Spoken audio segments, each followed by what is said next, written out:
ਜਗਤਾਰ ਸਿੰਘ ਜੀ ਸਾਡੇ ਨਾਲ ਜੁੜੇ ਨੇ ਇਸੇ ਭਾਈਚਾਰੇ ਦੇ ਵਿੱਚ ਉਹ ਸੌਕਰ ਦੀ ਟ੍ਰੇਨਿੰਗ ਦਿੰਦੇ ਨੇ ਸੌਕਰ ਦੇ ਕੋਚ ਨੇ।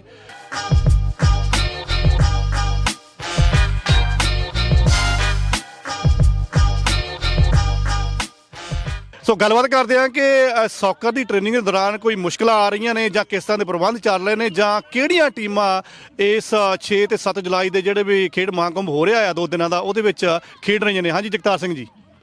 ਪੂਰੇ ਬ੍ਰਿਸਬੇਨ ਤੋਂ ਸਤਿ ਸ਼੍ਰੀ ਅਕਾਲ ਜੀ। ਪੂਰੇ ਬ੍ਰਿਸਬੇਨ ਤੋਂ ਟੀਮਾਂ ਆ ਰਹੀਆਂ ਨੇ ਜੀ, ਅੰਡਰ 8 ਤੋਂ ਓਵਰ 40 ਤੱਕ। ਬਸ ਸਾਡਾ ਇੱਕ ਕਮਿਊਨਿਟੀ ਨੂੰ ਜੋੜਨ ਦਾ ਉਪਰਾਲਾ ਜੀ, ਤੇ ਇਸ ਉਪਰਾਲੇ 'ਚ ਸਾਡਾ ਸਹਿਯੋਗ ਦਿਓ।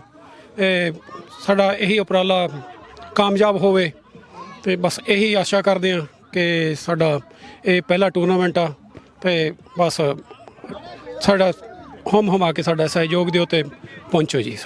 ਜਗਤਾਰ ਸਿੰਘ ਜੀ, ਜਾਂਦੇ ਜਾਂਦੇ ਇੱਕ ਸਵਾਲ ਤੁਹਾਡੇ ਸਾਹਮਣੇ ਰੱਖਣਾ ਚਾਹੁੰਦਾ। ਵਲੰਟੀਅਰ ਸਰਵਿਸਿਜ਼ ਦੇਣੀਆਂ ਬਹੁਤ ਔਖੀਆਂ ਹੁੰਦੀਆਂ, ਖਾਸ ਕਰਕੇ ਨਿਆਣੇ ਨੂੰ। ਜਦੋਂ ਆਪਾਂ ਕਹਿੰਦੇ ਮੈਂ ਕੋਚਿੰਗ ਕਰਦਾ ਆ, ਯਕੀਨਨ ਤੁਸੀਂ ਵੀ ਪਹਿਲਾਂ ਸੌਕਰ ਖੇਡਦੇ ਰਹੇ ਹੋਵੋਗੇ, ਪੰਜਾਬ 'ਚ ਸੌਕਰ ਖੇਡਦੇ ਆਏ ਹੋ। ਕਿੰਨਾ ਕੁ ਔਖਾ ਲੱਗਦਾ ਆਪਣੇ ਸਮੇਂ ਦੇ ਵਿਅਸਤ ਸਮੇਂ ਦੇ ਵਿੱਚੋਂ ਸਮਾਂ ਕੱਢ ਕੇ ਨਿਆਣਿਆਂ ਨੂੰ ਟ੍ਰੇਨਿੰਗ ਦੇਣੀ, ਔਰ ਉੱਥੇ ਬੜਾ ਜਾਬਤਾ ਵੀ ਰੱਖਣਾ ਪੈਂਦਾ, ਬੜੀ ਸੂਝ ਦੇ ਨਾਲ ਕੰਮ ਕਰਨਾ ਪੈਂਦਾ ਕਿਤੇ ਨਿਆਣੇ ਗੁੱਸੇ ਵੀ ਨਾ ਹੋ ਜਾਣ।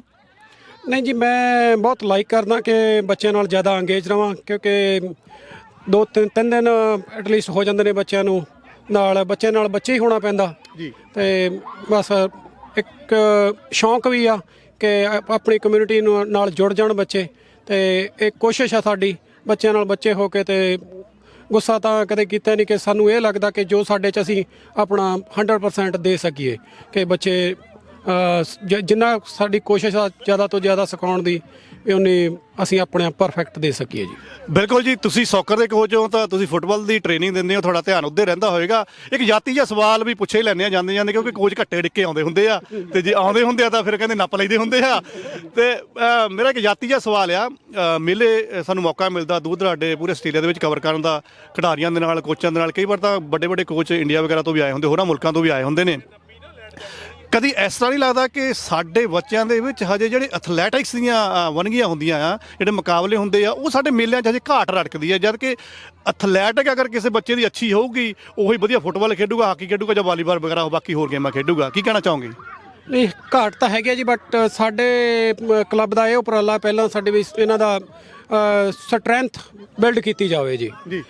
ਸਟਰੈਂਥ 'ਤੇ ਸਾਡਾ ਮੇਨ ਫੋਕਸ ਰਹਿੰਦਾ ਜੀ। ਉਸ ਤੋਂ ਬਾਅਦ ਜੋ ਹੈਗਾ ਵੀ ਟ੍ਰੇਨਿੰਗ ਦੇ ਕਿ ਕਰਨੀਆਂ ਨੇ, ਆਪਣੀਆਂ ਮੂਵ ਸਿਖਾਉਣੇ ਨੇ, ਉਹ ਬਾਅਦ ਦੀਆਂ ਗੱਲਾਂ ਨੇ। ਪਹਿਲਾਂ ਸਾਡੀ ਫੋਕਸ ਇਹਨਾਂ ਦਾ ਸਟਰੈਂਥ 'ਤੇ ਹੀ ਰਹਿੰਦਾ। ਉਹਦੇ 'ਚ ਜ਼ਰੂਰੀ ਆ ਕਿ ਉਹਨਾਂ ਦੀ ਜੇ ਸਟਰੈਂਥ ਮਜ਼ਬੂਤ ਹੋਊਗੀ ਤਾਂ ਉਹ ਕਿਸੇ ਵੀ ਸਪੋਰਟਸ ਦੇ ਵਿੱਚ, ਐਥਲੈਟਿਕ ਦੇ ਵਿੱਚ ਜਾ ਸਕਣਗੇ ਜੀ। ਬਿਲਕੁਲ ਜੀ। SSCC Springfield sports and cultural club, ਧੰਨਵਾਦ ਕਰਦੇ ਹਾਂ ਜੀ। ਹੋਰ ਵੀ ਆਪਣੇ ਕੋਚ ਸਾਹਿਬਾਨਾਂ ਦੇ ਨਾਲ ਆਪਾਂ ਗੱਲਬਾਤ ਕਰਦੇ ਹਾਂ, ਆਓ ਚਲੀਏ।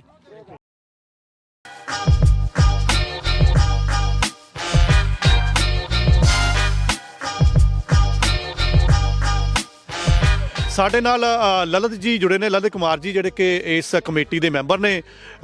ਲਲਿਤ ਜੀ, ਜਰਾ ਦੱਸਦੇ ਚੱਲੋ ਸੰਖੇਪ ਦੇ ਵਿੱਚ ਕਿ ਕਿਸ ਤਰ੍ਹਾਂ ਦੇ ਪ੍ਰਬੰਧ ਨੇ, ਕਿਸ ਤਰ੍ਹਾਂ ਦਾ ਉਤਸ਼ਾਹ ਹੈ, ਕਿਉਂਕਿ ਦੂਰ ਦਰਾਡੇ ਸ਼ਹਿਰਾਂ ਦੇ ਵਿੱਚੋਂ ਵੀ ਆ ਰਹੇ ਨੇ ਸਾਡੇ ਕੋਲ ਪਲੇਅਰਸ ਆ ਰਹੇ ਨੇ, ਬੱਚੇ ਆ ਰਹੇ ਨੇ, ਵੱਡੇ ਆ ਰਹੇ ਨੇ। ਸੋ ਕਿਸ ਤਰ੍ਹਾਂ ਦਾ ਉਤਸ਼ਾਹ ਬਣਿਆ ਹੋਇਆ ਜੀ? भाई SSCC क्लब का ये पहला प्रोग्राम हैगा। तो लोगन तो इप्सविच लोगन एंड सारे ब्रिस्बेन तो इत्थे आ रहे हैं खेलने वास्ते जी।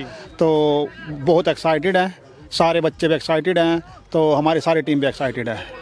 ललित जी, जिस तरह ये सवारब, क्योंकि मैं काफ़ी देर तो ਇਸ ਏਰੀਏ ਦੇ ਵਿੱਚ ਰਹਿਣਾ ਆ ਰਿਹਾ, 3-4 ਸਾਲ ਤੋਂ ਇਹ ਸਵਰਬ ਇੱਥੇ ਕਹਿ ਲਓ ਕਿ ਡਿਵੈਲਪ ਹੋਇਆ, ਤੇ ਸਾਡੇ ਜਿੰਨੇ ਕਹਿ ਲਓ ਕਿ ਮੋਰ ਦੈਨ 50% ਤਾਂ ਸਾਡੇ ਪਾੜੇ ਹੀ ਆ ਜਿਹੜੇ ਇੱਥੇ ਮੂਵ ਹੋਏ ਨੇ।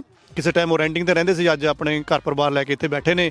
ਬੱਚਿਆਂ ਦਾ ਮੈਂ ਦੇਖਿਆ ਬੜਾ ਉਤਸ਼ਾਹ ਸੀਗਾ ਜੀ, ਬੱਚੇ ਕਾਫੀ ਸੀਗੇ। ਇਹ ਸਾਰੇ ਬੱਚੇ ਤੁਹਾਡੀ ਇਸ ਸੰਸਥਾ ਦੇ ਨਾਲ ਜੁੜੇ ਹੋਏ ਨੇ? हाँ जी, हाँ जी, सारे बच्चे SSCC के मेंबर हैंगे जी। तो सब मिल के खेलते हैं। They all are very excited as well, all parents और किड्स, सब के सब। तो ये जो 6 और 7 का है, तो सभी को हम हाथ जोड़ के आमंत्रित करते हैं 6 और 7 जुलाई को आएँ और पूरा आनंद लें। शुक्रिया जी।